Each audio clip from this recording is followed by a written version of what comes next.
നമസ്കാരം.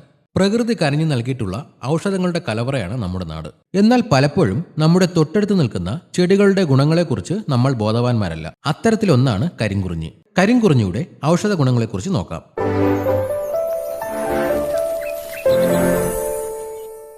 വയലറ്റ് കലർന്ന നീല നിറത്തിലുള്ള പൂക്കളും കടും പച്ച നിറത്തിലുള്ള ഇലകളുമാണ് ഇതിന്റെ പ്രത്യേകത. കുറിഞ്ഞി കുടുംബത്തിൽപ്പെട്ട ഈ ചെടി സാധാരണയായി പശ്ചിമഘട്ട മലനിരകളിലും നനവുള്ള പ്രദേശങ്ങളിലും കാണപ്പെടുന്നു. കരിങ്കുറിഞ്ഞിയുടെ ഇലയും വേരും തണ്ടുമാണ് പ്രധാനമായും ഔഷധത്തിനായി ഉപയോഗിക്കുന്നത്. ആയുർവേദത്തിൽ വാതരോഗ ചികിത്സയിൽ കരിങ്കുറിഞ്ഞിക്ക് വലിയ സ്ഥാനമുണ്ട്. ഇടുപ്പ് വേദന, നടുവേദന, സന്ധിവേദന എന്നിവയ്ക്ക് ഇത് വളരെ നല്ലതാണ്.